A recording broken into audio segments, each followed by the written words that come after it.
Alors bonjour à tous et bienvenue sur ce nouveau segment de l'envers du terrain. Aujourd'hui j'accueille Marianne Sarah Saulnier qui est anthropologue et ethnomusicologue. Elle est titulaire d'un doctorat en anthropologie qu'elle a eu à l'Université de Montréal, le même département que le mien. Exact. Et que beaucoup d'invités cette session. Et puis elle s'intéresse à l'impact des changements climatiques sur les femmes dans le cadre de son post-doctorat en ce moment à McGill. Et puis avant, son doctorat portait sur les conditions de vie des femmes en Inde.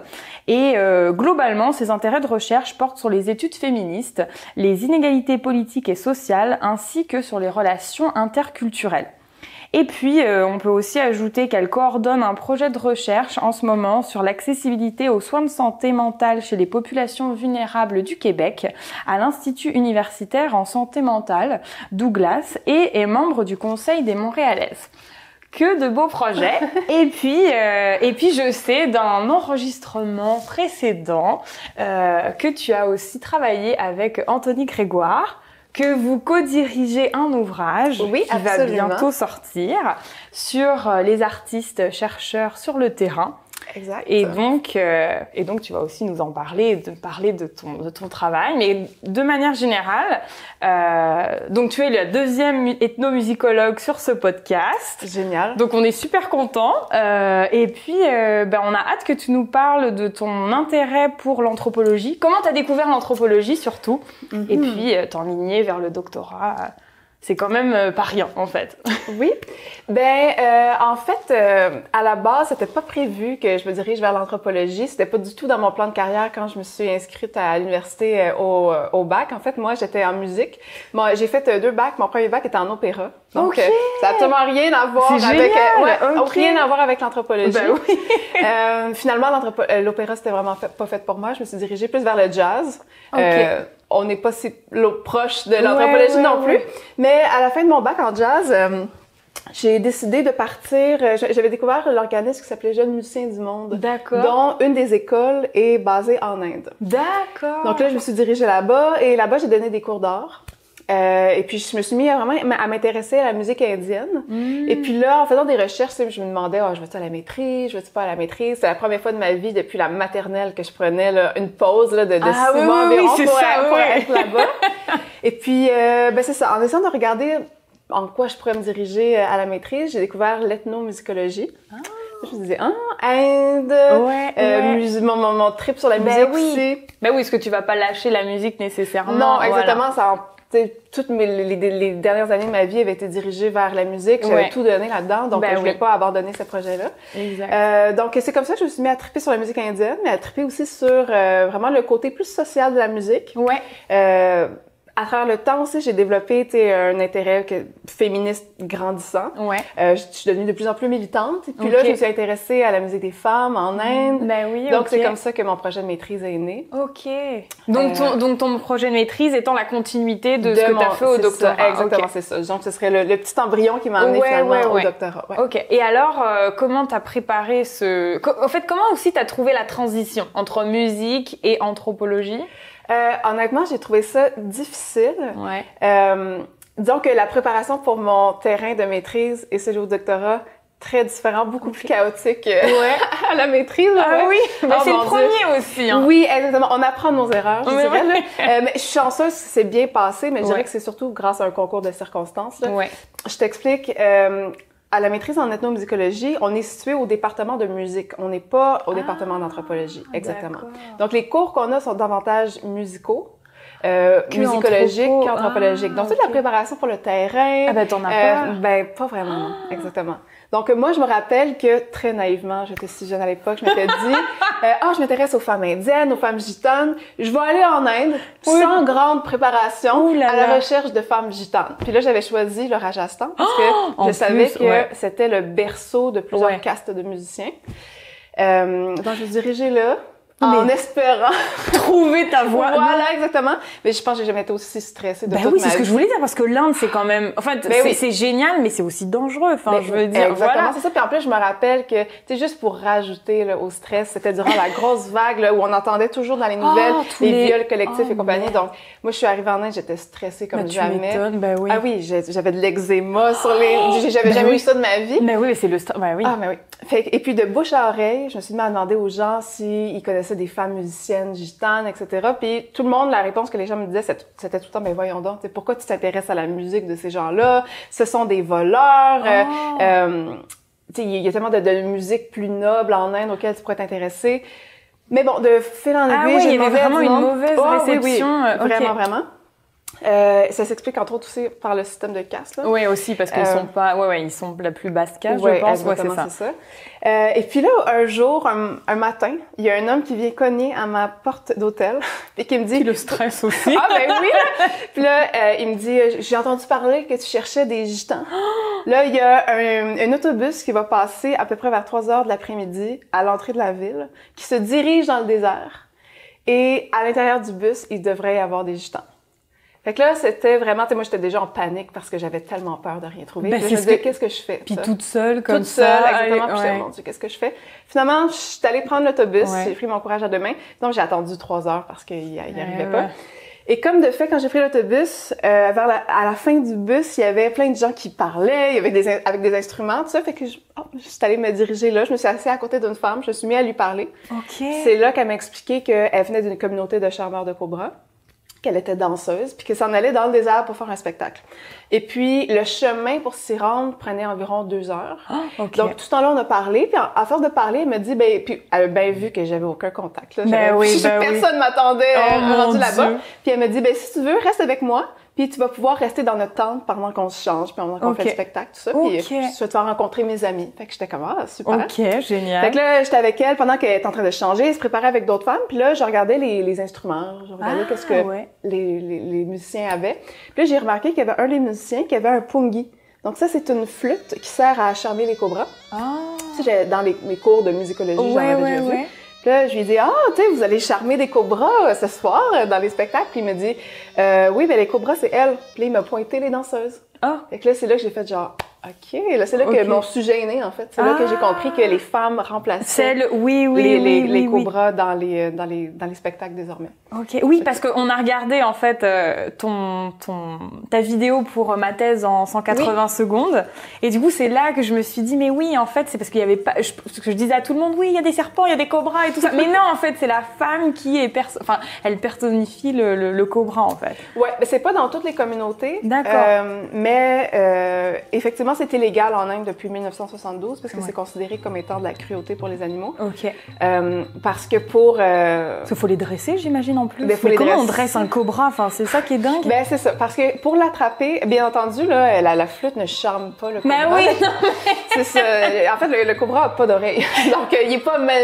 Il adore pas la musique qu'il entend. C'est vraiment que c'est un instrument qui ressemble un petit peu à un hautbois. Avec un son qui est quand même assez strident, avec une grosse vibration. Puis le cobra, lui, tout ce qu'il ressent, c'est la vibration. Donc, il va se lever en position d'attaque. Mais la personne qui joue le pungi, elle joue avec le souffle continu, c'est-à-dire qu'elle souffle tout en respirant, ce qui fait que le son arrête jamais. Donc le cobra, il va suivre l'instrument, parce que le joueur va bouger, donc il va danser, et puis il n'y aura jamais son moment pour attaquer. Donc c'est comme ça que tu vas un peu appâter ton cobra. Mais là, ce qu'il faut retenir, c'est que le cobra, s'il te mord, t'as 20 minutes. Parce que pour recevoir une antidote, sinon ton sang se coagule et tu meurs dans des souffrances épouvantables. Donc, une fois qu'ils sont attrapés, tu vas venir briser les crocs et avec une aiguille, tu vas venir vider les glandes de venin. Et souvent, c'est ça qui... C'est ça, exactement. Souvent, les cobras, ils meurent au bout de cette opération-là. Donc, au bout d'un mois environ, ils sont plus capables de se lever de leur panier, donc ils sont rejetés dans le... c'est triste. Ouais, c'est ça. Donc, c'est devenu illégal pour ça. Ça se voit encore en Inde, là. Si tu vas au Rajasthan, ça se peut très bien que tu vois des charmeurs de cobras, mais c'est illégal. Puis si un policier les attrape, à ce moment-là, ils peuvent être passibles de carrément. OK. Et même de prison, dans certains cas. Oh, wow, OK. Donc, toi, une fois que t'étais là, tu t'es dit, waouh, j'ai mon sujet de maîtrise. Exact. Ouais. Enfin! Ça a donné quelque chose. Non, mais ça va. Et du coup, t'as suivi le spectacle ou t'es restée dans l'attente? Parce que est-ce que t'avais le droit d'être là quand même? Ben oui, il semblerait que j'avais le droit d'être là. Donc oui, finalement, j'étais au spectacle. Puis après, elle m'a réinvitée chez elle. OK. Une fois qu'elle est de retour, j'ai rencontré toutes ses sœurs, sa famille. Oh my God, et puis là, c'est comme ça que ça a été un peu mon point d'entrée dans la communauté. Ouais.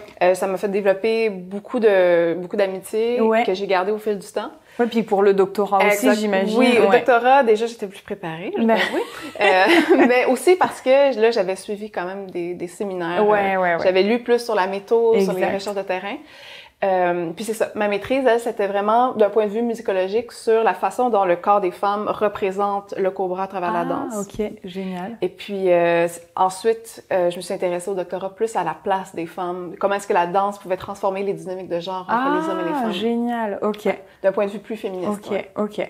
Alors comment finalement, là tu nous disais que t'étais stressée et tout ça, comment t'as vécu quand même de A à Z ton terrain? Est-ce que t'as passé combien de temps? 3 mois? Ouais, pour la maîtrise, j'ai passé 3 mois, 3 mois et demi, exactement. Ouais. Et puis, moi, honnêtement, du moment là, que c'était fait, que j'avais un point d'entrée, là, j'ai tout le stress est passé. L'eczéma, c'était fini. Là, j'étais bien. Là. OK.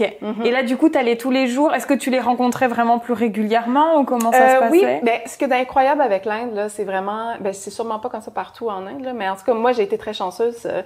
Les gens sont extrêmement accueillants. Puis, moi, les gens de la communauté Calbelia, ils m'ont accueilli vraiment rapidement. Puis déjà, dès le lendemain, on me disait... Viendra dormir chez nous demain, prends-toi pas un hôtel, dors à la maison. Donc, au début, c'est sûr que j'étais quand même un peu méfiante. Ouais. T'sais, oui. J'avais quand même un certain instinct, là. Ben oui. Non, mais oui. C'est ça, mais finalement, ça a pas pris de temps que je réalisais que j'avais... Que t'avais pas de risque. Non, c'est ça.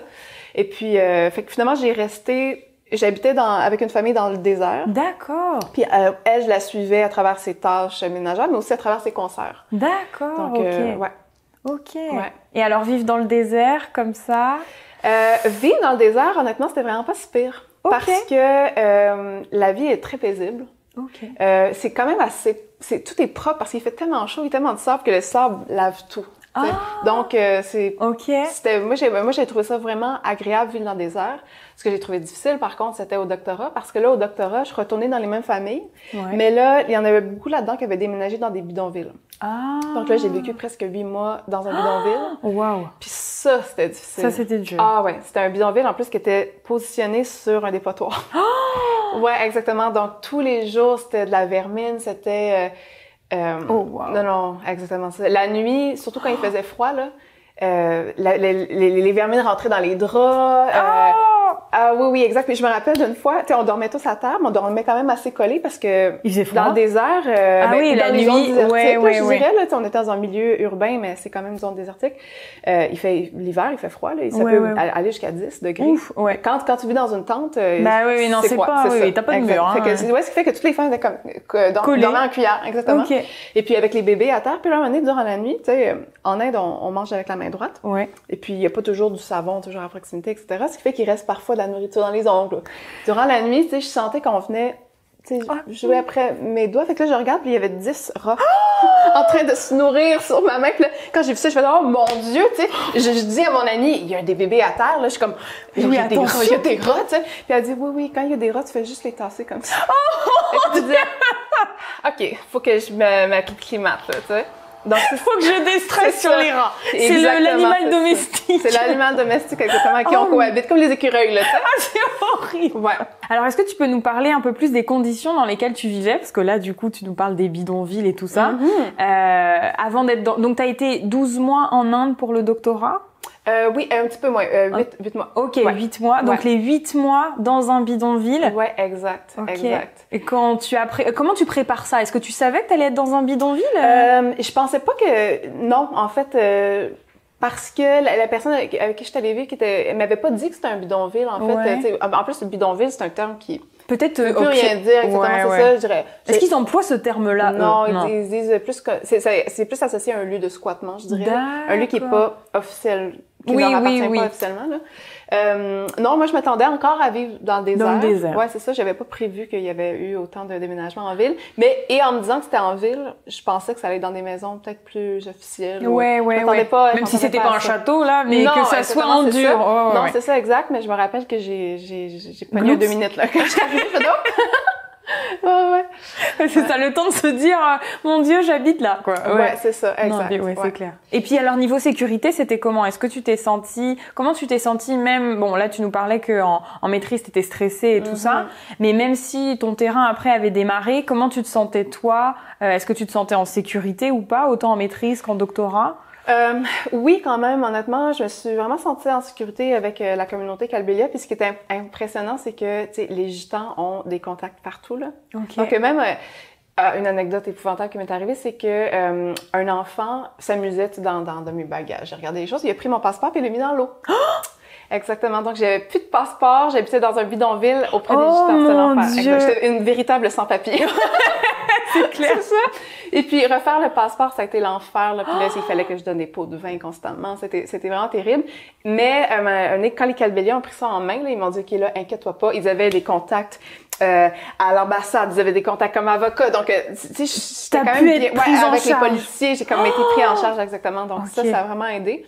Là où j'ai senti plus de danger, c'était vraiment face à ma santé. Je racontais tantôt que les Kalbelia vivent sur un dépotoir. Là où j'habitais, c'était sur un dépotoir. Puis à chaque jour qu'on faisait à manger, on allait puiser dans le dépotoir pour trouver des combustibles parce que le bois coûte très cher. Donc, tu sais, côté salubrité, ça, c'était vraiment très difficile. Puis j'ai été énormément malade. J'imagine. Surtout, le temps, t'habites dans une tente, il fait froid et tout ça. Et puis, le côté, pas dégoûtant, mais ce que je veux dire, c'est que t'es pas dans des conditions favorables. Non, exactement. Puis, tu sais, tous les jours, on mangeait des intestins de chèvre à tous les jours qui sont pas toujours super bien lavés parce qu'il y a pas accès à l'eau comme on voudrait. Donc, c'est le gouvernement qui décide quand est-ce que l'eau embarque dans les bidonvilles. 1 à 2 fois par semaine. Donc, l'eau est une denrée rare. Tu peux pas la gaspiller. Même pour te laver, absolument. Ouh, pour tout, en fait, là. Ouais. Mais alors, dans le désert, j'imagine qu'ils avaient... Alors, est-ce qu'ils avaient l'eau courante? Pas l'eau courante, mais ce que je veux dire... Déjà, il y avait quand même plus des plus gros puits, plus de place pour mettre des puits d'eau. Donc, déjà, la vie était plus facile. Quand c'est le temps de faire la vaisselle, on n'a pas besoin d'eau. On passe ça dans le sable et puis ça se nettoie naturellement. Je comprends. Passe ça dans le sable, tu mets ça au soleil, puis c'est incroyable. Propre. Ouais, donc je comprends pourquoi, même si le désert, ça a l'air de faire peur, finalement, c'est quand même plus hygiénique, entre guillemets. Oui, là, puis il fait tellement chaud que, tu sais, les bébites qui sont là, si c'est quelque chose qui te dérange, il y en a pas tant que ça, là. Puis c'est très sec, alors que dans les bidonvilles, c'était autre chose, tu sais. Ah ouais, j'avoue. Exact. Punaise. Ouais, ça fait que ça a été beaucoup plus difficile. Mon Dieu. Ouais, non, mais là, je suis vraiment en train de me dire, mon Dieu, le terrain que t'as dû vivre. Ah ouais, c'était quand même assez éprouvant, là. C'était un long terrain, là. Alors, est-ce que parce qu'il y a des invités qui sont venus, qui ont accueilli leur famille, qui ont eu des gens. Est-ce que t'as eu des gens qui sont venus te visiter? Oui. Bon, j'imagine que vous étiez pas dans le bidonville, que vous étiez à l'hôtel, mais quand à l'hôtel, mais quand même, je pense, par exemple, à ma belle-sœur qui est venue me rejoindre, à mon petit frère aussi, ils sont venus, puis ils ont quand même eu la chance de croiser de mes collègues, amis gitans, peut-être pas dans le bidonville, mais dans des endroits un petit peu plus confortables. Je pense que même mon frère a eu la chance de dormir dans le désert. Fait que ça, c'était cool. Mais tu leur as montré où est-ce que tu vivais normalement? Je pense que ça a donné qu'à ce moment-là, non, parce que j'étais ailleurs. Mais puis de toute façon, je dirais que c'était pas un risque que j'aurais voulu donner. À ta femme. C'est ça, exactement. Oui, non, j'avoue, c'est quand même des conditions assez particulières. Ouais, c'est ça, exactement. Moi, j'étais motivée par mes recherches. Oui, t'es pas obligée de faire vivre ça.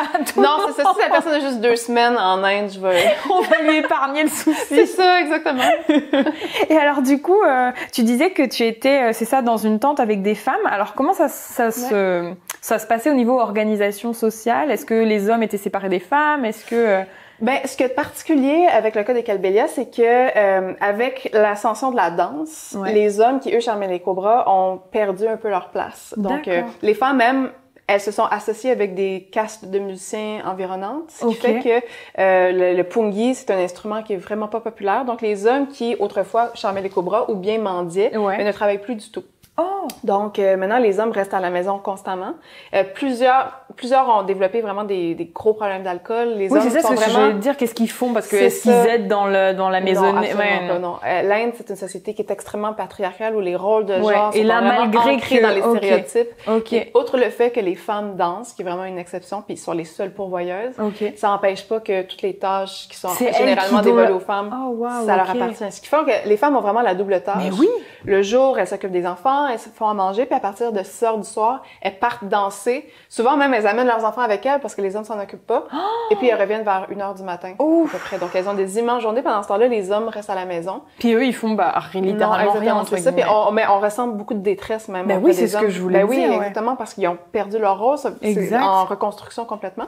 Oui, puis ils trouvent pas nécessairement, étant donné que la société est très patriarcale, et puis très genrée, là, c'est sûr. Oui, très genrée, ils trouvent pas d'alternative, finalement. Non, exactement. Puis aussi, ça fonctionne par système de caste. Puis souvent, ta caste est associée à ton occupation économique. Les Kalbélias, c'est une caste à la base de mendiants. Mais quand on mendie, lorsque les Kalbélias mendient, ils font quoi? 100, 200 roupies par jour. Ça, c'est l'équivalent de près 4 $. Alors que les femmes, et ça, c'est dès l'âge de 12 ans, quand elles dansent, ça commence à 500 roupies, qui est 10 $ par jour, parfois 1000. 1000, parfois 30 aussi. Donc, c'est ça. Fait que, ce qui fait que tranquillement, les hommes se sont vraiment du coup, ils ont arrêté ça valait, même ça vaut pas la peine. Exactement, ça vaut pas la peine quand tu vois que ta femme a fait comme 5 fois plus d'argent. Oui. Mais alors, du coup, est-ce que l'argent, c'est elle qui le gère ou alors elle le donne à leur mari? Comment ça se passe, du coup? Parce que des fois, quand la femme travaille, elle n'a pas nécessairement en possession de ses gains. C'est ça, exactement. Puis, tu vois, ma thèse, elle porte un peu là-dessus, c'est de voir comment est-ce qu'à travers la danse, les femmes réussissent à développer une certaine agentivité, justement avec leur paye, tout ça, parce que à la base, théoriquement, elles doivent donner tout leur argent à leur mari. Sauf que dans les faits, tranquillement, il se crée une espèce de rapport de pouvoir entre les deux, parce qu'il y en a un qui dépend complètement de sa femme. Puis il y a une espèce de côté aussi où l'homme, il pourrait quand même travailler s'il voulait, là. Oui, c'est ça, c'est... Et il le fait pas. Exactement. Ce qui fait que la femme, elle sent obligée de travailler, mais elle pourrait décider du jour au lendemain de dire... Après, des fois, c'est là-dessus que les femmes jouent, de dire, ben regarde, moi, si je peux pas garder une partie de ma paye, j'arrête de travailler. Toi, retourne travailler. Tous les autres hommes ici, en Inde, travaillent. Donc, il y a quand même un genre de levier. Ma job, c'est de rester à la maison, théoriquement. Donc, oui, il y a un levier, exactement. C'est que, tranquillement, les femmes peuvent acquérir quand même une certaine agentivité, un certain rapport de force. Donc, ce qui arrive, en fait, c'est qu'il y a de plus en plus de femmes, c'est pas le cas dans toutes les familles Kalbélias, mais il y a de plus en plus de femmes qui commencent à vraiment gérer le portefeuille familial, ce qui est vraiment très rare quand même, de façon générale au Rajasthan, en Inde, qui gèrent le portefeuille familial, qui prennent des décisions familiales, qui même décident parfois de se construire leur propre maison à l'extérieur de chez le mari pour gérer leurs propres affaires. Elles n'ont plus besoin de mari. Non, c'est ça, exactement. Et puis, même, ce qui arrive souvent, c'est que j'ai vu beaucoup de femmes puis ça, c'est vraiment courant là, chez les Kalbélias, qui tombent en amour avec un des musiciens avec lesquels elles travaillent, qui sont en plus d'une autre communauté, qui sont musulmans. Tombent en amour, c'est une relation amoureuse qui est connue. Puis le chum en question devient l'ami même du mari. Il est connu, mais l'ami de la belle famille. Et c'est entendu que des fois même, il peut dormir à la maison, le mari est là aussi, mais tant que la femme rapporte beaucoup d'argent, tout est une question d'argent, c'est comme une espèce de compromis. Oh, c'est incroyable ça! Ouais. Ah ouais, là, je trouve ça intéressant parce que même avec les trucs de parenté qu'on peut entendre, là, on n'est pas du tout dans un on n'est pas dans un mariage où c'est la femme qui a... C'est ça. Puis, tu sais, l'Inde, c'est une société qui est virée-locale. Ça veut dire que c'est toujours la femme qui déménage chez le mari. Puis, avec des mariages exogames, des fois, ça implique des centaines de kilomètres loin de son mari. Exact. Mais l'affaire, c'est que, admettons que la femme était danseuse dans sa jeunesse. Elle vient d'un milieu urbain. Elle est mariée dans un milieu rural. La famille du mari, c'est sûr qu'ils se sont des mendiants, ils ont pas d'argent, c'est sûr que ça doit être très difficile économiquement. Ils savent que la femme peut danser. Ce qui arrive souvent, c'est qu'ils vont lui dire, regarde, retourne chez tes parents. Fais ton travail, exactement. Envoie-nous une paye. Puis, quand la saison des concerts est terminée, ben, tu reviendras à la maison. Donc, pendant ce temps-là, quand la femme, elle retourne, elle, chez ses parents, elle a vraiment la belle vie. Parce que théoriquement, là, quand tu te maries, t'appartiens plus à ta famille, t'appartiens à la famille de ton mari, ce qui fait que sa propre famille, elle laisse faire ce qu'elle veut. Souvent, elle a des chums, elle a sa propre vie. Même en économisant de l'argent, elle peut se construire sa petite maison juste à côté. En fait, c'est intéressant de voir, c'est ça, l'agentivité qu'ont ces femmes-là, finalement. Oui, exactement, mais c'est toujours conditionnel à l'argent qu'elle peut ramener. Exactement. Donc ça, oui. Et alors, du coup, toi, t'as été vraiment, donc c'est ça, à étudier les femmes. femmes. Est-ce que, j'imagine que tu as tout de suite été rapidement acceptée parmi elles? Oui, ouais, j'ai vraiment eu comme je disais tantôt, là, l'accueil était extrêmement chaleureux. Naturellement. C'était vraiment naturellement, exactement. Et alors, du coup, tes journées types, est-ce que toi, tu suivais aussi, par exemple, quand tu disais que la journée, donc elle se levait, elle s'occupait de tous les enfants, de la maison, tout ça, et après, tu les suivais, du coup, le soir? Oui, exactement. Ben, mon but, c'était de pas être un fardeau là, dans la maison, puis de me faire nourrir, puis de la regarder faire le ménage. Mon but, c'était vraiment d'être une alliée quand j'habitais là-bas. Donc, j'aidais pour toutes les tâches ménagères, je faisais des épiceries, je partageais vraiment les tâches. Et puis le soir, quand la femme elle allait avec ses concerts, je venais avec elle parce que ça me permettait de gérer ses enfants. Souvent, c'était un fardeau qui partait pour elle. Au moins, parce pour que elle, c'était plus simple. À chaque fois que je voyais quand les femmes dansaient, elles sont toutes en train de gérer leur bébé en train de pleurer à côté. Souvent, le bébé même était avec les musiciens installés juste à côté, le temps qu'elle fasse sa danse. Donc, souvent, je gérais les enfants. Donc, c'était une façon... Ma présence était appréciée pour ça parce que je diminuais un petit peu le fardeau quotidien parce qu'on devine que ces femmes-là, ils ont la double tâche. Sont extrêmement fatiguées, là, ils travaillent beaucoup. C'est incroyable. Mais il y a quand même des moments où elles arrivent à se reposer. C'est ça que tous les concerts sont pas... C'est pas toute l'année, finalement. C'est pas toute l'année. Non, exactement. T'sais, en Inde, la période qui est la plus populaire pour danser, je dirais que c'est de septembre jusqu'à février. Ah, quand même. Donc, c'est ça. Puis au Rajasthan, à ce moment-là, c'est très agréable. Là. Il fait comme 20, 25 degrés. D'accord. En février, il commence à faire plus froid. En janvier aussi, là. Mais quand même, c'est parfait pour danser. Mais à partir de mars, là, jusqu'à juillet, là, c'est la saison chaude. Puis là, ça peut aller jusqu'à 50 degrés. Il y a presque plus personne, même dans les rues. Là. Les gens restent à la maison si possible. Puis il y a souvent beaucoup de tempêtes de sable. C'est même arrivé pendant que j'étais là-bas. Donc à ce moment-là, personne sort, il n'y a pas de concert. Puis ensuite, c'est la mousson. Oui, bon, voilà, c'est sûr que c'est plié. C'est impossible. La danse synchronisée, ça serait peut-être pas ça serait quelque chose à tester. Ah, c'est dingue. Et alors, du coup, est-ce que je sais pas, mais quand t'étais là, est-ce que t'as appris des choses? Parce que toi, étant donné que t'étais musicienne, est-ce qu'elles t'ont un peu appris des choses avec la musique? Comment ça s'est passé? C'est une bonne question, puis c'est quelque chose que j'aborde justement dans le livre avec Anthony Grégoire, qu'on écrit ensemble, artistes-chercheurs sur leur terrain. Je m'intéresse beaucoup à l'aspect éthique, parce que justement, la danse Kalbelia, aujourd'hui, elle est quand même vraiment connue. Elle fait partie du patrimoine immatériel de l'UNESCO. Et puis, il y a énormément de femmes qui sont non-indiennes, la plupart occidentales, mais aussi beaucoup d'Asie, d'Asie de l'Est, qui viennent en Inde pour apprendre la danse. Mais ce que j'ai remarqué, c'est qu'il y avait une espèce de dynamique néocoloniale qui s'était inscrite entre ces femmes-là qui viennent pour apprendre la danse et puis les danseuses Kalbelia.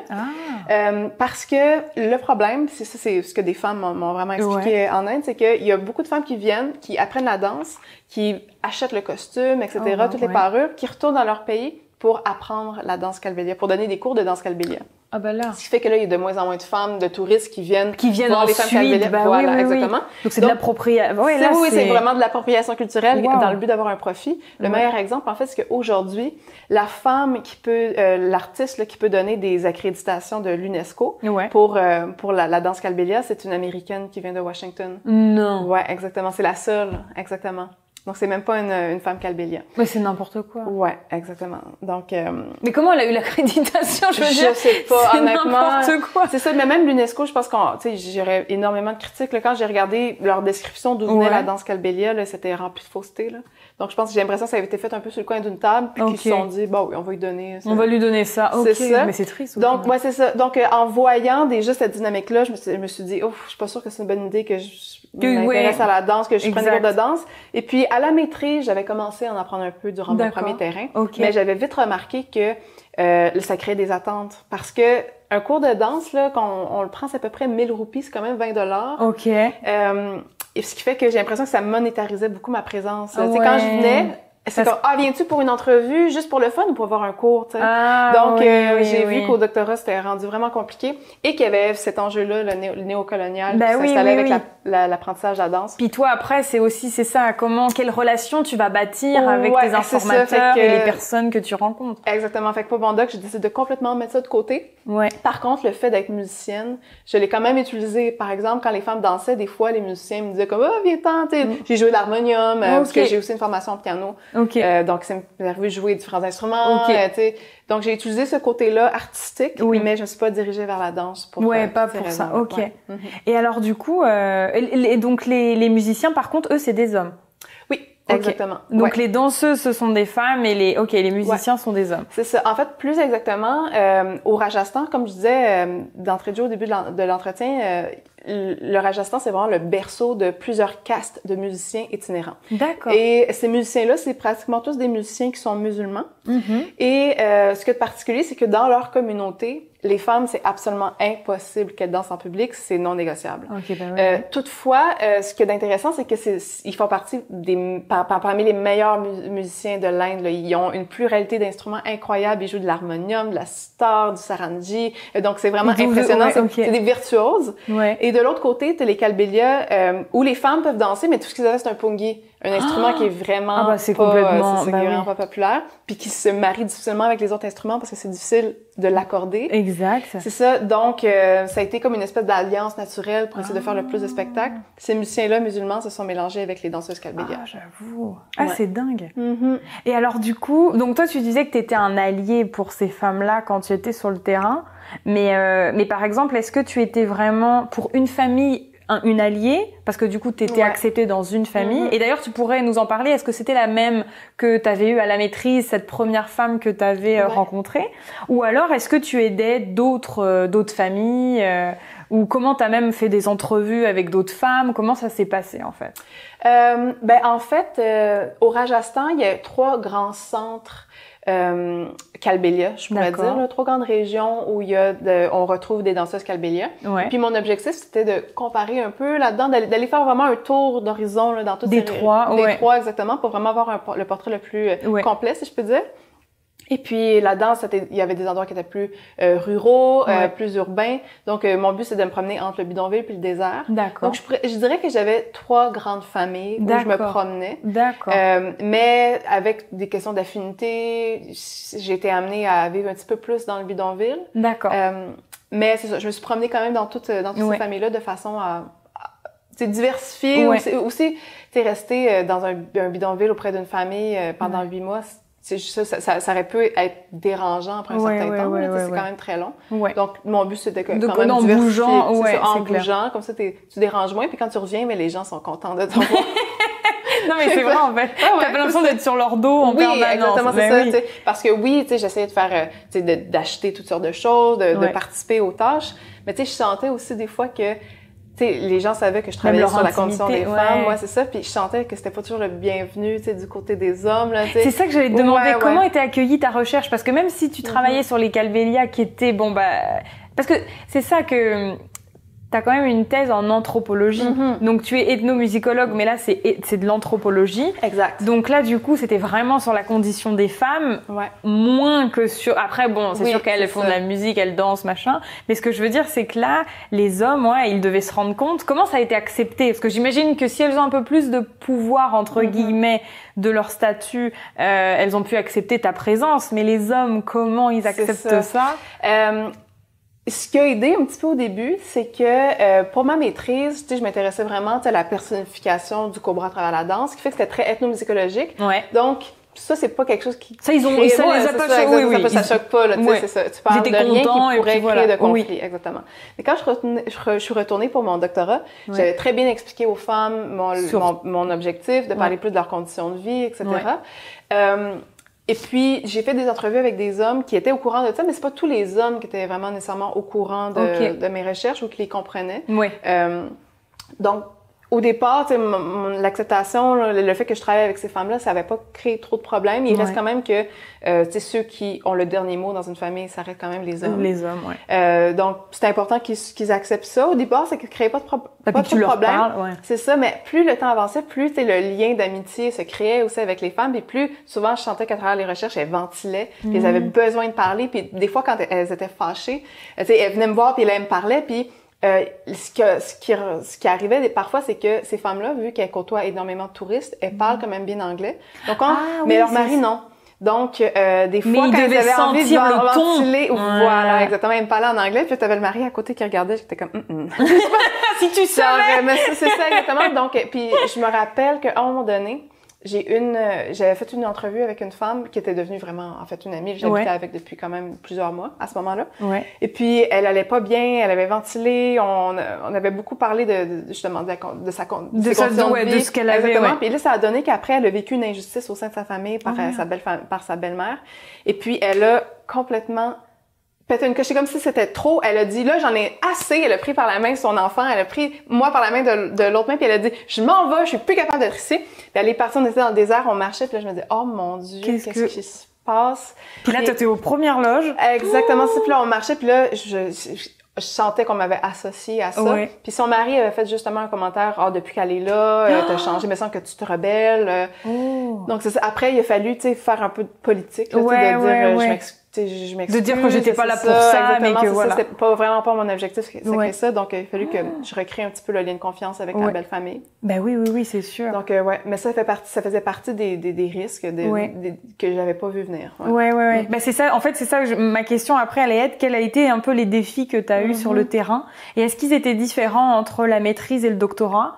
Ouais, complètement. Ben, je dirais que, les grands défis, il y avait ça, des fois, j'avais été surprise, que les femmes, elles parlaient vraiment beaucoup, de leurs conditions qui est difficile. Puis, un des défis, entre autres, c'est que, j'avais demandé aux femmes de me faire des récits de vie. Donc, de me raconter leur histoire, mais souvent, ces femmes-là, oui, elles travaillent, elles ont plus accès à la sphère publique, mais en même temps, elles n'ont pas souvent accès à l'affirmation de soi. Exact. Ce qui fait que des fois, quand je demandais un récit de vie, j'étais surprise à quel point ça durait 2 minutes. Même pas. Puis pratiquement pas d'infos. C'est synthétique, c'est ça, exactement. C'est quoi? Merci pour ton esprit de synthèse, mais c'est pas le but. C'est ça, c'est pas le but. Fait que là, c'était de voir quoi faire pour essayer de faire émerger la parole autrement. Ouais. Donc, c'est là que je me suis tournée vers des méthodes de recherche qui sont plus alternatives, associées à la recherche-action participative. D'accord. Donc, dans ma thèse, j'ai développé, basé sur l'outil de la ligne du temps qu'on retrouve en recherche-action, des lignes de vie. Donc, ce que je fais, c'est que je demandais aux femmes, je les prenais en groupe, puis je demandais aux femmes, sur une corde, d'apposer des objets qui représentaient les moments importants ou charniers de leur vie.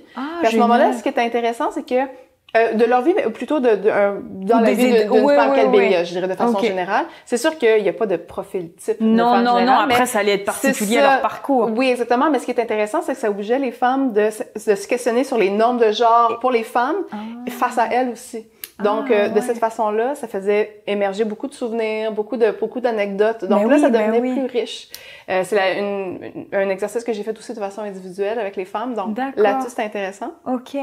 Donc, je dirais qu'un des défis, ça a été ça, de faire essayer d'émerger la parole. Et puis ça t'est venu quand? Est-ce que tu l'avais préparé avant ton terrain parce que tu le pressentais?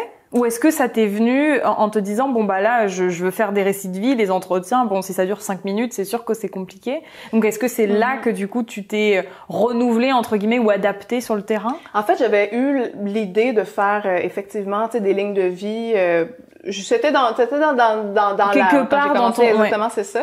Mais je pensais que ça allait être un exercice que j'allais faire individuel. Plus les récits de vie. Ouais, OK. Mais là, j'ai vite réalisé que les récits de vie... ça n'allait pas fonctionner. Vraiment pas avec tout le monde. Avec certaines personnes, oui, mais vraiment pas avec tout le monde. OK. Et quand j'ai fait de l'exercice de la ligne de vie, au départ, c'était supposé être individuel. Je voulais que la femme, elle fasse pour sa propre vie. Oui. Donc, ça te permet de faire émerger des anecdotes, de les positionner dans le temps. Sauf que j'avais pas pensé à ça, les maisons calbélias sont très petites.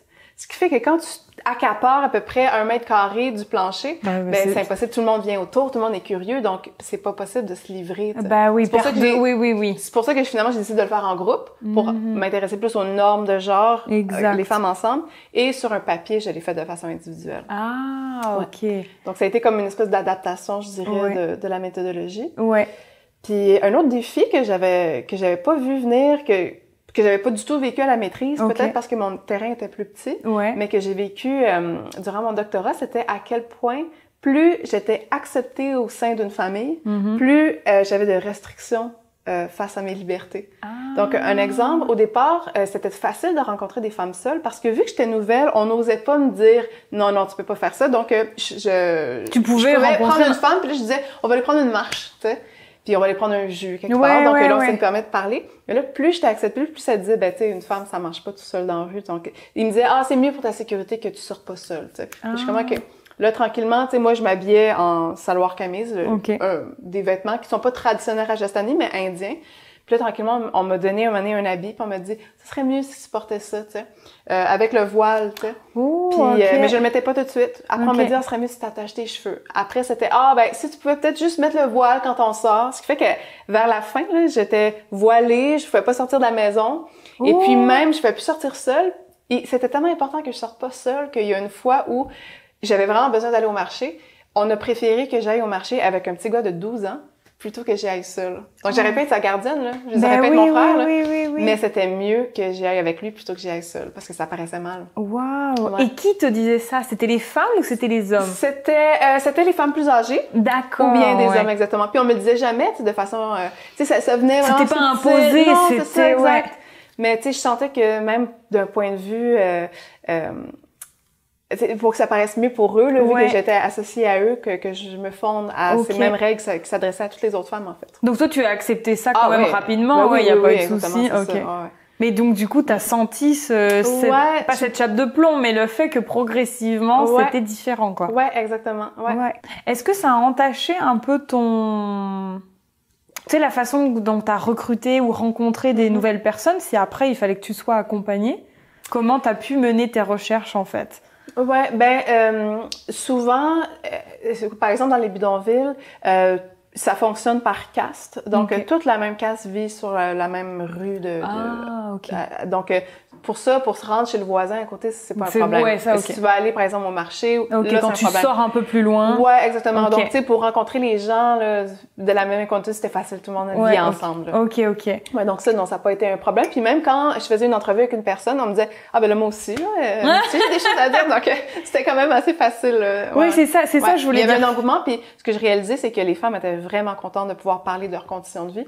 Puis ça arrivait même des fois que on me disait là il s'est passé ça, puis ça là c'est important que tu l'écrives là, ça c'est pas correct ce qui se passe, il faut que tu l'écrives, tu sais fait qu'on me disait, tu sais des fois même quoi mettre. C'est intéressant de voir qu'en fait finalement il y avait quand même une belle implication. Oui, vraiment.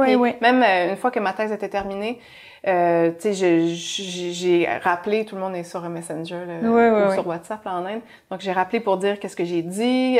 Tu sais, j'ai bien entendu précisé que j'avais changé les noms, tout ça, mais même si des fois, ça m'avait pas été demandé. Mais par sécurité. Mais parce que c'est ça. Mais tu sais, j'ai dit quand est-ce que je prenais ces mots, etc. Donc, pour vraiment qu'elle sache qu'effectivement, les fois qu'elle s'est livrée, je l'ai utilisé, tu sais. OK, c'est bien. Et donc là, ça veut dire que... Est-ce que... Oui, alors... Du coup, ça me fait penser à une question. Comment est-ce que tu as été un peu au niveau de l'engagement du chercheur, et là, toi, tu parlais un peu aussi de ta posture d'artiste. Comment ça s'est passé sur le terrain en termes des observations, de l'engagement?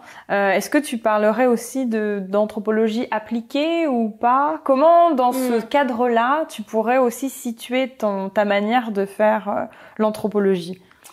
Je dirais qu'il y a une certaine partie qui est quand même appliquée parce que je me suis inspirée de la recherche-action participative. Ce qui n'était pas l'objectif. Puis ce que de particulier avec la recherche-action participative, c'est que un des objectifs, c'est que la recherche serve aux personnes qui participent.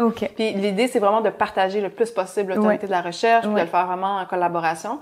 Donc, j'ai l'impression que si j'étais pas allée là, si j'étais pas allée dans la recherche-action, je pense que ça aurait pas été vraiment appliqué, mais ce que j'ai cru ressentir au bout du compte, même si ça reste vraiment, tu sais, la création de connaissances, qu'il y avait un côté appliqué par le sentiment, tu sais, d'empouvoirment que certaines femmes avaient eu à travers ça, de prise de conscience, de possibilité de s'affirmer pour la première fois alors qu'elles n'avaient jamais eu, ça, que ça a posé quand même un regard différent sur ces femmes-là, d'aller mettre en contexte.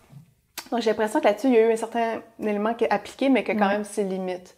Et puis, le fait que je pouvais pas aller vraiment tant que ça plus loin dans ce côté-là appliqué, c'est ce qui m'a motivée au postdoctorat d'aller davantage vers les changements climatiques. Et puis, d'aller vraiment recueillir des témoignages de femmes qui ont des initiatives pour s'adapter au changement climatique, quelque chose de très concret pour être vraiment encore plus dans l'anthropologie appliquée. Et puis là, tu travailles aussi en Inde pour Et alors là, est-ce que donc là, tu commences, j'imagine, ton postdoc. Exactement. Tu planifies de partir quand? Et comment tu te prépares à ça? Parce que là, tu vas plus être chez les Calbélia. Non, exactement. Par contre, il y a eu beaucoup de Calbéliens qui vivent juste dans les milieux ruraux, qui travaillent juste à la ferme. Donc déjà, il y a qui vivent en collaboration ouais. avec d'autres communautés. Fait que déjà, j'ai quand même un lien. OK. Je pars pas de zéro Oui, comme à la maîtrise. Ben oui. J'en reviens plus là. C'est ça. Donc, c'est ça. Donc, pour ce qui est de la préparation, honnêtement, je te cacherai pas que c'est difficile parce que, tu sais, en ce moment, la situation en Inde, elle est vraiment catastrophique avec la COVID.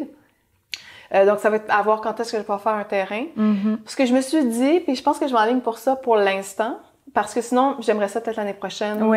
Aller là-bas. Toute ma revue de littérature est faite. Je travaille là-dessus depuis 1 an déjà. Même quand j'étais au doc parce que j'étais passionnée par le sujet. Donc, je suis prête à repartir sur le terrain. Peut-être que d'ici là, je ferai des entrevues même par WhatsApp.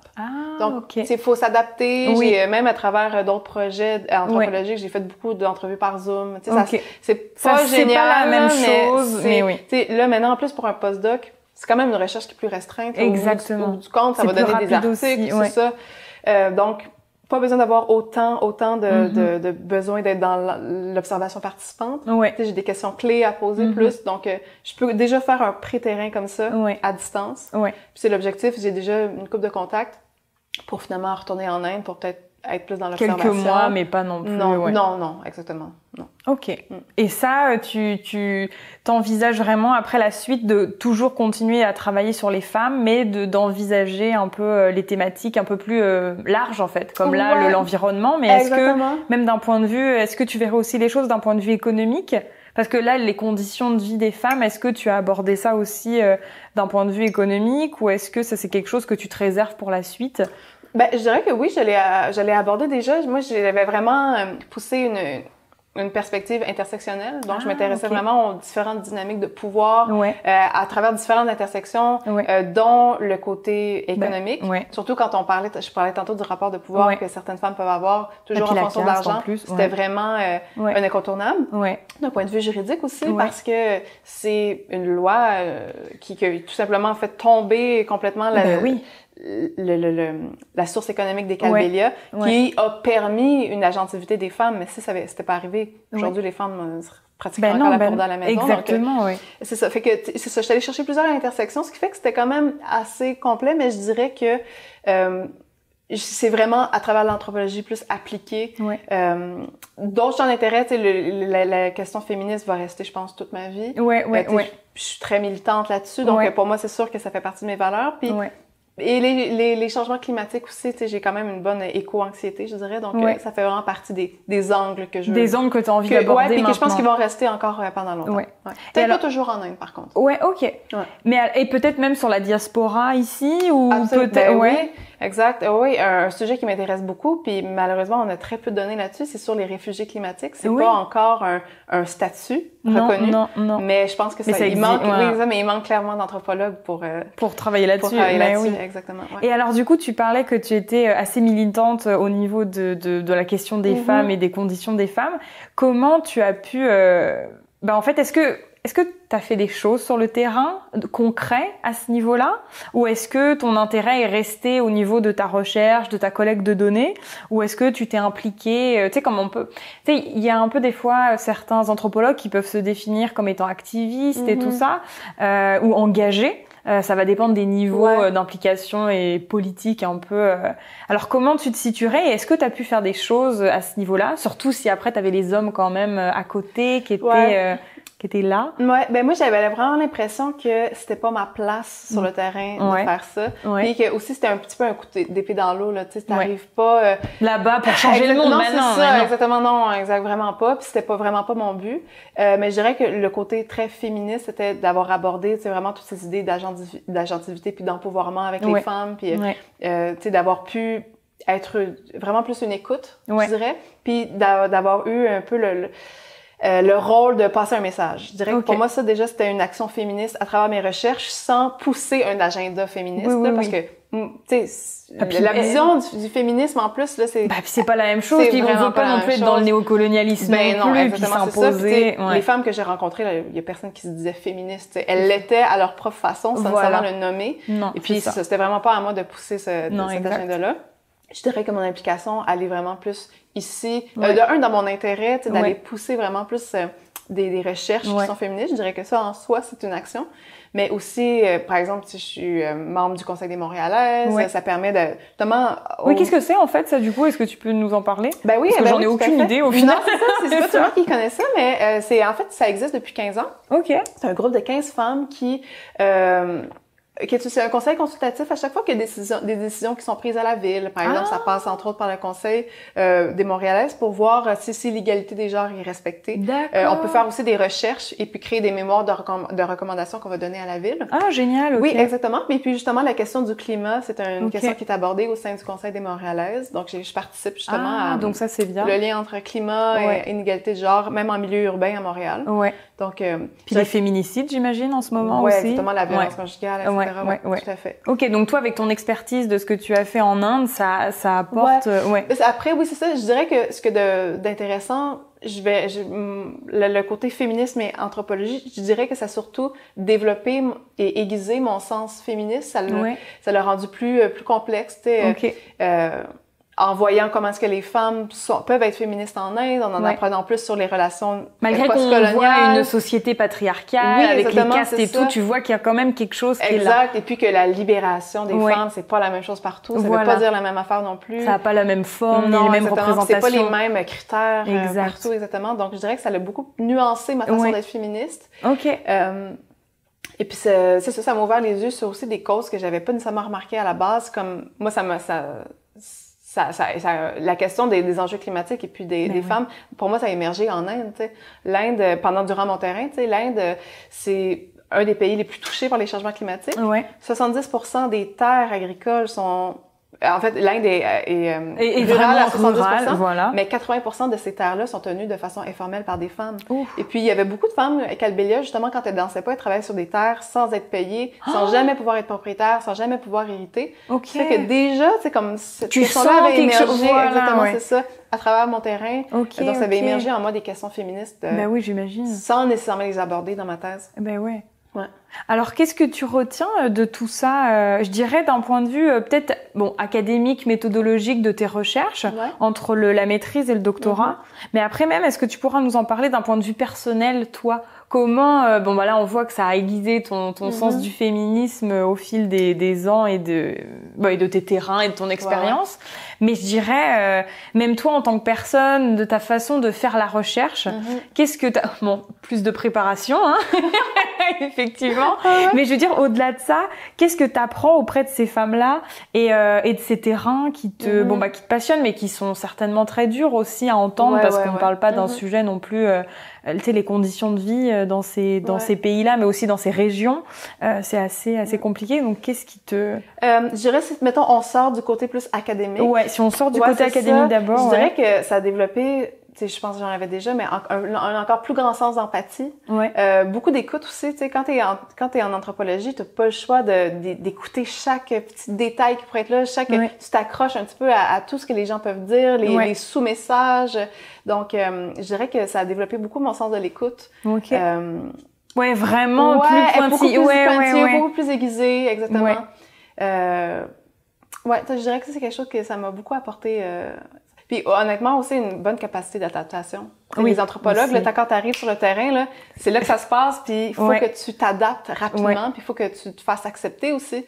Donc, un bon sens d'adaptation, je pense aussi. OK. Et alors, d'un point de vue méthodologie, un peu, comment tu l'as vu entre les deux? Et qu'est-ce que t'en retiens, tu vois, même là, quand tu prépares ton futur terrain de postdoc? Qu'est-ce que, depuis le début, t'as une ligne conductrice, j'imagine, mais t'as des choses que t'as envie de faire, pas refaire. Même d'un point de vue théorique, hein, dans la métho, tu vois, ce que t'as fait avec la recherche-action, je me dis, qu'est-ce qui te sert? Je pense que puis c'est quelque chose que peut-être j'ai pas fait le bac en anthropo, donc c'est sûr qu'il y a des infos que j'ai pas eues, j'ai peut-être pas eu, c'est sûr en fait j'ai pas eu autant de préparation pour m'adapter au terrain. De base entre guillemets. C'est ça, tu sais, je connaissais bien entendu quand je suis arrivée sur le terrain à la maîtrise, l'observation participante, les entretiens semi-dirigés. OK. Oui, c'est ça, exact. Mais je dirais que ce que je retiens, c'est d'essayer de sortir de cette boîte-là, d'essayer d'aller chercher des méthodes de recherche qui sont ailleurs. Même à travers mon doctorat, j'étais allée vers la recherche action participante, mais vers l'anthropologie visuelle, même des méthodes de recherche qu'on voit davantage plus avec des enfants, mais qui s'adaptent à des adultes, mais d'essayer d'aller un peu partout, de sortir, d'essayer d'aller un peu partout, d'essayer différentes affaires. Et puis je pense que même les entretiens par WhatsApp, parce qu'on n'a pas le choix aujourd'hui. Ça devient une matière. On n'a pas le choix de s'adapter, mais c'est vraiment de s'adapter puis de essayer de. Même si on se plante, c'est pas grave. T'es sur le terrain. Faut bien commencer de toute façon. Faut commencer quelque part, puis de sortir juste de l'observation participante, parce que du moment que t'es là, tout est observation participante. Exact. Faut que tu essaies de faire plus. Faut que tu essaies de diversifier tes méthodologies, quitte à, c'est ça, comme je disais, à en inventer, à t'adapter. Donc aller chercher différentes méthodologies ailleurs. Et ben oui, parce que finalement, faut vraiment s'adapter quand même à ce qu'on a devant soi. Et là, c'est ce que tu disais, quand on a des moments où on peut pas les maîtriser, parce que l'induction, c'est un peu ça, de faire de la recherche inductive avec des êtres humains surtout. C'est ça, comment on gère cet imprévu? Comment? Parce que toi, t'as pas fait de terrain avec la pandémie, mais on a eu quand même des gens, ou même moi, par exemple, j'étais vraiment au point de finir quand ça s'est, je terminais au mois de mai, puis voilà. Et finalement, j'ai chanceuse d'avoir pu quand même faire une partie de ta collecte de données, là. Et puis, finalement, ça a été quand même super intéressant de voir les enjeux qui émergeaient avec le Covid, donc j'ai continué jusqu'en décembre.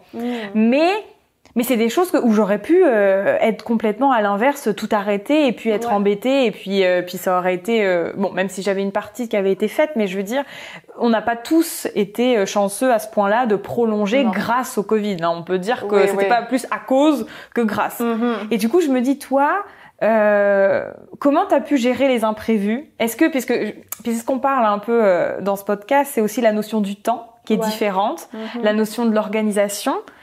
Tu vois, j'imagine aussi comment t'as prévu, tu sais, au niveau certificat d'éthique, mine de rien, ces femmes-là, je sais pas si est-ce que t'as fait signer des formulaires, est-ce que c'était des ententes orales, tu vois, tout ce qui va être un peu différent entre l'Occident entre guillemets et puis des terrains qui sont dans le désert à un moment donné avec une réalité différente. Oui, exactement. Puis des gens qui ont peut-être, je veux pas dire qu'ils sont nécessairement illettrés, mais ça peut arriver qu'ils savent pas. Complètement.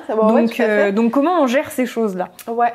Déjà pour le certificat éthique, c'est une bonne question parce que c'est quelque chose qui est parfois assez complexe pour les anthropologues parce que on fait pas le certificat éthique, on a, du moins à l'Université de Montréal, mais c'est la même chose aussi à McGill, et sûrement d'autres universités. C'est basé vraiment sur les recherches biomédicales. Ce qui fait que c'est vraiment plus associé à la notion de patient et d'expérience plutôt que de la recherche humaine. Et puis que des êtres humains vivants. Exactement. Aussi.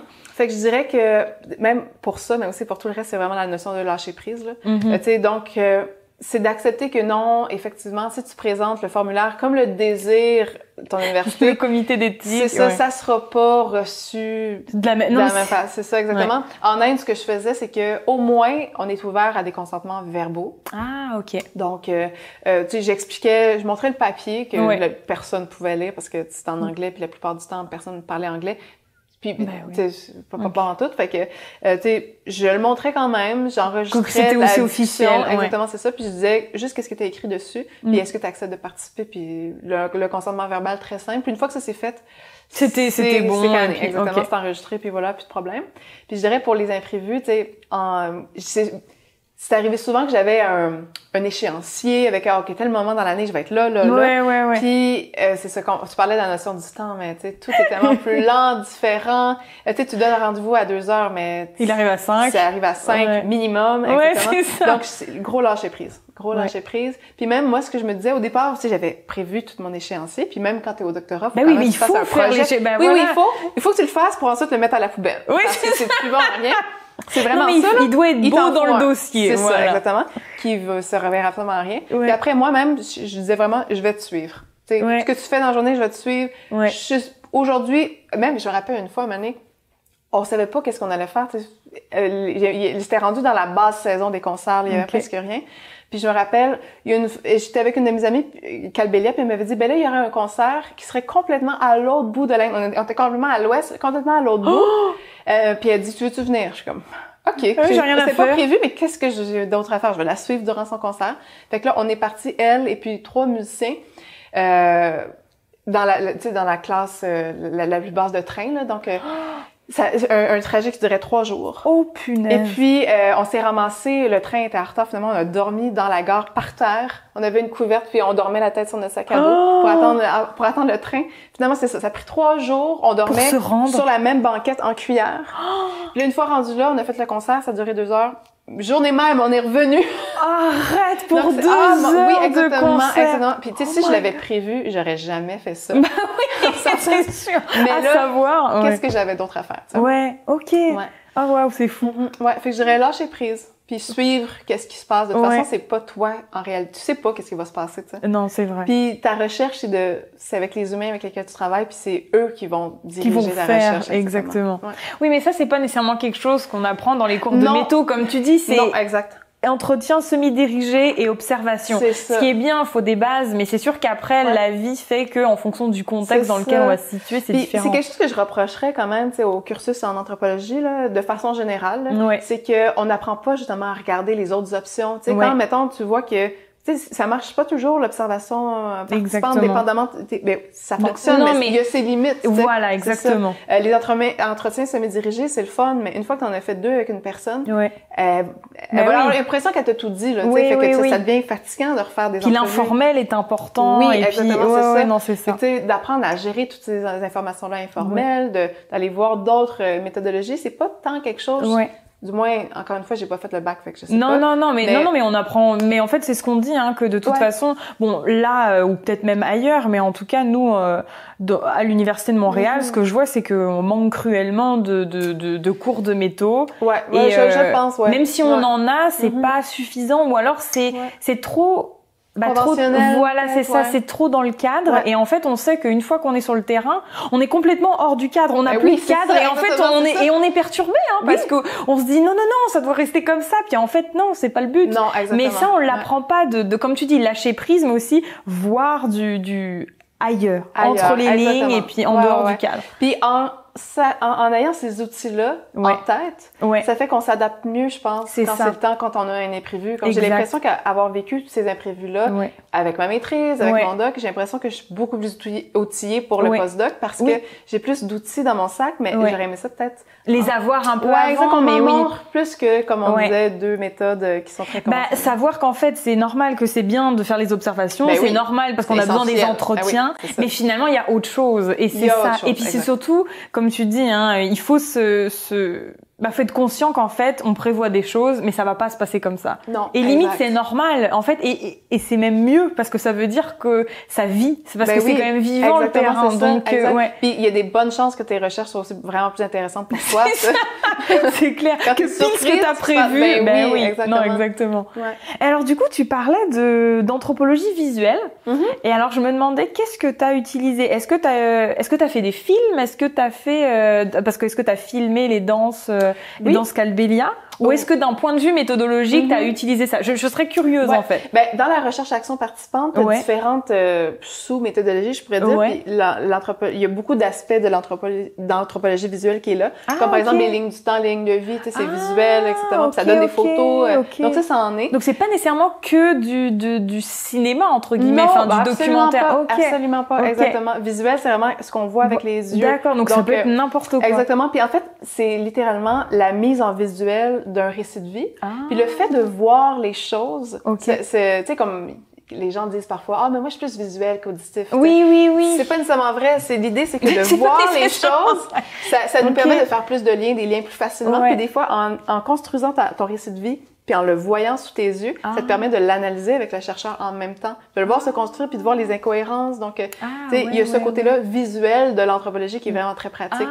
Puis, tu sais, j'ai fait des films, tout ça, mais je dirais que ça s'inscrivait plus dans un échange de services. D'accord. Moi, j'aime beaucoup prendre des photos. Tu sais, j'avais une bonne caméra qui pouvait aussi prendre des films. Donc, parfois, ce que je faisais, c'est OK, si tu m'aides pour ma recherche, là, par exemple, tu pourrais me traduire telle entrevue, ou si tu participes comme participante, moi, je vais te faire un portfolio. Tu sais, comme à ton prochain concert, je vais te filmer, je peux te faire même un petit site internet. Un échange de bons procédés, finalement. Ouais, exactement, c'est ça. Ouais.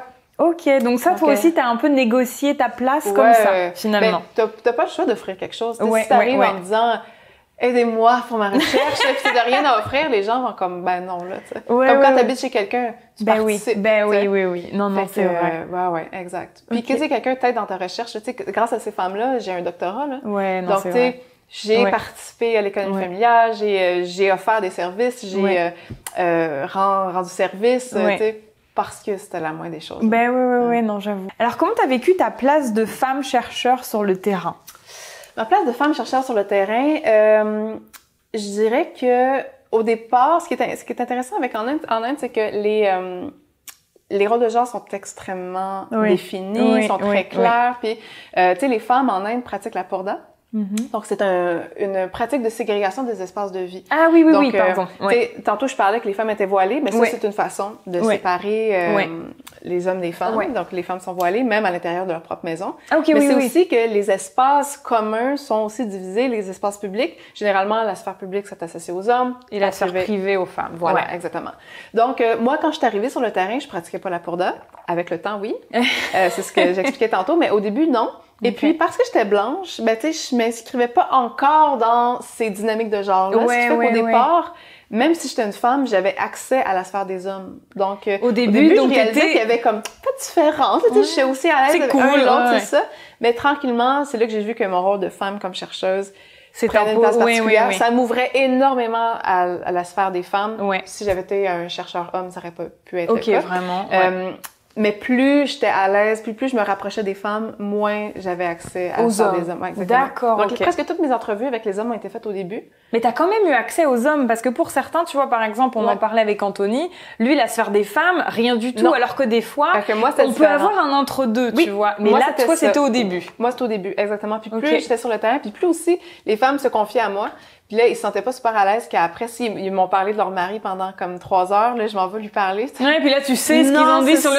Exactement. Puis bien entendu, j'aurais jamais mais dit. Non, mais je pense qu'il y avait juste pour le lien de confiance. Ouais, exactement. Exact. Donc, Puis, c'est ça.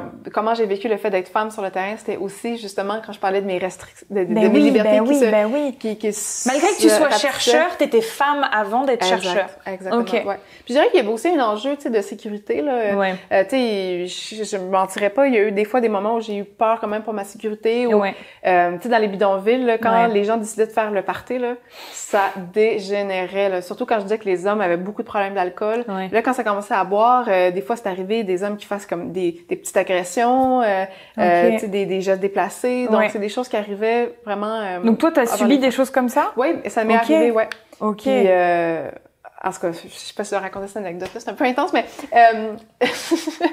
je me rappelle qu'à un moment donné, il y avait eu un shower pour un bébé, là, si je peux dire, une fête pour un petit enfant qui venait de naître. Puis là, moi, j'étais allée. C'était dans le bidonville. Et puis moi, je m'étais dit, ça risque d'être une petite fête. T'étais invitée. Oui, c'est ça. Puis là, je me dis, ça risque d'être une petite fête vraiment chouette. Je sens fan. Non, c'était le gros party. Tout le bidonville était là. Puis tout le monde buvait. La grosse musique. Tu sais, le bébé. Je pense qu'il était même pas là, en plus. Là, parce que je me dis, le pauvre, sinon. Le pauvre, exactement. Et puis finalement, ça avait vraiment dégénéré. Puis il y avait un homme qui m'avait, je pense, touché un sein. OK. Fait que là, je me rappelle que je lui avais dit, genre, comme ça se fait pas. Je pense que j'avais même parlé en français, là. On m'a choquée, c'est ça. Puis après, je l'avais dit à la famille chez qui j'habitais, puis j'étais comme, lui, il m'a touchée, tu sais. Puis après, ils m'ont dit, OK, inquiète-toi pas. Tu sais, on va lui parler. Puis là, le lendemain, j'avais dormi là, puis là, le lendemain, ils m'ont dit, inquiète-toi pas, il a été battu, il le referait pas. Puis j'ai dit, mon Dieu, c'était pas pour ça. C'était pas mon objectif, c'est ça exactement, mais il y a eu ça arrive, puis quand ça arrive, il y a des conséquences, là, tu sais. Wow, OK. Donc, Donc, c'est-à-dire que si c'est... En fait, les femmes donc le disent quand elles subissent des choses pour qu'il y ait des conséquences, entre guillemets. OK. Exactement, C'est vraiment, tu sais, puis on va pas voir la police, il y a comme cette il y a vraiment cette justice entre... OK. Wow. Wow, c'est vraiment intense. Mais du coup, j'imagine que ça, même si t'avais peut-être peur ou tu te sentais en sécurité, ça avait peut-être créé, déjà une gêne peut-être, mais en même temps, j'imagine que là, tu te dis, je suis quand même protégée d'une certaine manière. Honnêtement, je me sentais vraiment écoutée, comprise, puis protégée. Puis même, tu sais, comme je vivais dans un bidonville, puis tu sais, j'avais quand même mon laptop, j'avais ma caméra, j'avais tous mes trucs, puis jamais on m'a volé quoi que ce soit. Je me rappelle qu'à un moment donné, j'étais arrivée, j'étais dans le bidonville, puis je voyais que mon laptop était plus là. Puis là, j'étais, oh mon Dieu, je savais que j'aurais pas dû. Puis là, je me disais, ben oui, c'est évident, tu sais, je suis dans... Ben oui, non, mais oui. Après, la mère de la maison me dit, non, je l'ai juste caché parce que tu l'avais mis vraiment à la vue de tout le monde, tu sais. J'étais comme, wow. C'est ça. Je me sentais en sécurité, puis je sentais que j'avais raison. Ouais. Puis alors, juste une question que j'aurais peut-être dû poser au début, mais c'est maintenant que ça me vient, au niveau de la langue. Parce que là, tu disais qu'elle parlait anglais et que, bon, voilà, parce que certaines parlaient anglais, mais je me dis, est-ce que tu as dû apprendre peut-être l'hindi ou de... Oui, moi, dans le fond, pour mon doc, c'était ma 3e fois en Inde. OK. Et puis, déjà, après le premier voyage, et même durant le premier voyage, j'avais commencé à apprendre le hindi. Ouais. À la maîtrise, je commençais vraiment à le savoir un petit peu plus. J'avais pris des cours privés. Là, je pense que je faisais 6 heures par semaine de cours privés. Donc, ça avançait quand même assez bien. Et puis, mais le problème, c'est que les Kalbelias parlent pas hindi. Mais ils parlent une autre langue, le marwari, dont il y a beaucoup de similitudes. OK, donc t'arrivais quand même... Kalbelias qui se débrouillent en hindi, là. Donc, tu sais, je dirais que le hindi, même, ça a augmenté mon capital de sympathie, puisque les gens voyaient que je pouvais quand même me débrouiller. Oui, que t'arrivais pas comme ça en touriste. C'est ça, exactement, c'est ça. Donc, je dirais que ça a aidé pour ça, mais au bout du compte, quelques entrevues ont été faites en hindi avec certaines personnes. Mais sans plus. Ouais. OK, mais sinon, c'était principalement de l'anglais. Surtout en anglais, ouais. Ah, c'est bien quand même. Ouais, j'avoue, parce que les femmes là, qui dansent, très vite, elles apprennent l'anglais parce que ça leur permet de donner des cours à des touristes. Ça leur permet vraiment de voyager un petit peu plus partout en Inde si elles parlent anglais. Et puis moi, j'en revenais pas à quel point il y a des femmes qui sont incroyables. Mais c'est ce que juste je veux avec dire, leur cellulaire parce que ces femmes-là, elles vont pas à l'école. Là. Souvent, elles apprennent à danser dès l'âge de 6 ans. Puis elles travaillent au même titre que n'importe quel adulte dès l'âge de 10 ans. Wow. Ouais. Donc, elles peuvent pas aller à l'école, elles sont pas scolarisées. Et il y en avait là qui apprenaient l'anglais, qui parlaient très bien anglais là avec leur cellulaire, avec Google Translate. J'en revenais pas la résilience de ces femmes-là, à quel point elles sont intelligentes, tu sais, pour puis elles ont plein mais c'est ça, ce que je veux dire. De motivation, là. Ouais. Oui, parce que finalement, c'est ça, elles font pas juste danser, quoi. Elles sont aussi avec, c'est ça, la langue, tout, elles se débrouillent vraiment. L'agentivité, là, est vraiment important. Waouh. Exact. C'est incroyable. Ouais. Ça doit vraiment... j'imagine que c'est un peu un terrain nécessairement facile, mais ça fait peut-être chaud au cœur, où tu te dis, finalement, c'est dur et en même temps, ça fait du bien. Enfin, je sais pas comment dire ça, mais... ça m'a beaucoup nourri comme personne, ça c'est sûr et certain. C'est incroyable. Ouais. Et alors, du coup, est-ce que je me dis, est-ce que là, tu nous parles des défis, mais qu'est-ce que tu retiens vraiment de positif, qui t'a vraiment fait du bien ou que tu retiens même pour tes prochaines recherches, mais là, dans le sens de, comme tu dis, ça t'a nourri, mais là, qu'est-ce qui pour toi, quand tu penses à ton terrain, c'est la première chose qui te vient Moi, c'est vraiment, sans hésiter, la force des femmes que j'ai rencontrées. C'est vraiment une grande source d'inspiration, de résilience, là, oui, c'est un peu cliché à dire, là, mais je dirais vraiment, des femmes qui sont téméraires, qui ont peur de rien, qui foncent. Et pourtant dans le les pires conditions, exactement. Puis des femmes très inspirantes, vraiment inspirantes. C'est vraiment ce que je retiens. Une grande fierté d'avoir travaillé auprès d'elles. Ouais. Finalement, aucun regret d'avoir travaillé sur l'Inde. Pas du tout, vraiment pas. Ouais. Ça a été difficile, je l'admets, là, mais j'ai aucun regret. Aucun regret. Ouais. Et du coup, est-ce que tu as des projets pour plus tard aussi, un peu ancrés sur... Parce que ta thèse est entièrement en anthropologie, mais vraiment en ethnomusicologie, où tu restes anthropologie, environnement, mais est-ce que tu vas toujours un peu modeler ce côté musical à tes prochaines recherches? J'admets que en ce moment, j'ai pas de projet associé à ça. J'ai l'impression que, mettons, avec ma maîtrise, j'avais comme fermé ce dossier-là côté ethnomusicologique. J'avais fait le tour vraiment. Et je pense que c'est ça. Le fait que je veux que ça soit plus appliqué, que ça soit vraiment associé peut-être plus à des enjeux actuels qui m'habitent énormément. Je parlais des changements climatiques, je fais du féminisme. J'ai l'impression pour l'instant je m'enligne plus dans ces plus là-dedans. Ouais, exactement. Ouais. Et alors qu'est-ce que tu pourrais dire à des jeunes? Des jeunes. Bon, il y a peut-être des moins jeunes. C'est ça, exactement. Tu sais, des jeunes qui commencent leur doc, c'est quand même pas si jeune que ça, là, c'est ça. Bon, on va laisser comme ça ils vont se sentir jeunes aussi, ça, oui. Mais, non, ce que je veux dire, c'est à toute personne qui soit découvre l'anthropologie, nous écoute, vont découvrir l'Inde, les Kalbelias, ce que tu as fait comme recherche, mais aussi comment, tu sais, même on commence l'anthropologie, il peut y avoir des étudiants du bac, de la maîtrise, qui se questionnent sur le terrain. Qu'est-ce que tu leur conseilles, ou même si c'est pas un conseil, mais quelque chose que toi, tu te dis, j'aurais bien aimé qu'on me dise avant que je parte sur le terrain. Qu'est-ce qui aurait été important que je sache et qu'en fait, t'as appris par toi-même indirectement? Ou alors, si on te l'a dit, ça serait parfait. Ouais. Mais je dirais de pas paniquer si tout se déroule pas comme c'est supposé, puis que tout va pas débloquer durant la première semaine de terrain. C'est ça que je dirais. Je pense que moi, je me mettais beaucoup de pression sur il faut que ça fonctionne tout de suite, sinon je vais échouer. Ça y est, la maîtrise va jamais être faite. Exactement, c'est ça. Je pense que j'avais beaucoup d'anxiété que ça se développe rapidement, alors que je pense qu'il faut vraiment prendre son temps. Puis à la limite, les dernières 2 semaines de ton terrain, il peut se passer énormément de choses. Fait que je dirais de pas paniquer. Les relations humaines se créent avec le temps. Puis je pense que c'est normal qu'au début de ton terrain, ça soit pas tout de suite ça. Puis c'est bien correct. Donc je dirais que ça, c'est une des premières choses que je dirais parce que moi, je me rappelle que ça m'avait beaucoup angoissée quand j'avais commencé à faire des recherches. Non, je comprends. Et puis, je dirais de s'intéresser, bien entendu, aux méthodologies anthropologiques, mais d'aller voir aussi, dans le sujet qui t'intéresse, des méthodologies d'autres domaines connexes. Comme par exemple, tu sais, des méthodologies qui sont féministes, qui sont associées à des personnalités qui sont à des personnes qui sont plus vulnérabilisées, des communautés vulnérabilisées. Je me serais retournée davantage vers la recherche-action bien avant. Au lieu de vraiment tout mettre sur, tu sais, juste les entretiens semi-dirigés. Oui. Donc, c'est ça. Je pense que ça aurait diversifié plus ma façon d'aborder le terrain d'emblée. Puis d'être plus ouvert, en fait, finalement, au changement. Peu importe, parce que finalement, c'est quand on veut trop rester dans le cadre, on se restreint un peu. Puis c'est ça aussi qui va créer l'anxiété indirectement. C'est ça. Puis, tu sais, si tu prépares tout ça, si tu essaies de réfléchir en dehors des méthodologies conventionnelles avant ton terrain, ça te permet, par exemple, de le partager d'avance avec ton directeur de recherche, qui, lui, ça va y allumer des affaires. Puis lui aussi, ça va créer autre chose, ça va créer une étincelle pour faire un feu de joie s'il faut. Oui, non, mais c'est vrai. Puis c'est beaucoup moins angoissant après quand tu commences ton terrain. Et alors après, est-ce que tu pourrais aussi nous parler d'ouvrages qui ont été clés sur le terrain, puis après même sur les Calbélia ou des choses comme ça, s'il y en a qui veulent un peu pousser la réflection, parce que on sait jamais. Mais sur le terrain, des fois, des choses. Ben oui, tout à fait. Ben déjà, je peux pas passer à côté. Le livre qui m'a le plus influencé pour ma méthode, c'est Participatory Research Action de Buckles et Chevalier. Édition 2019 là, à Routledge.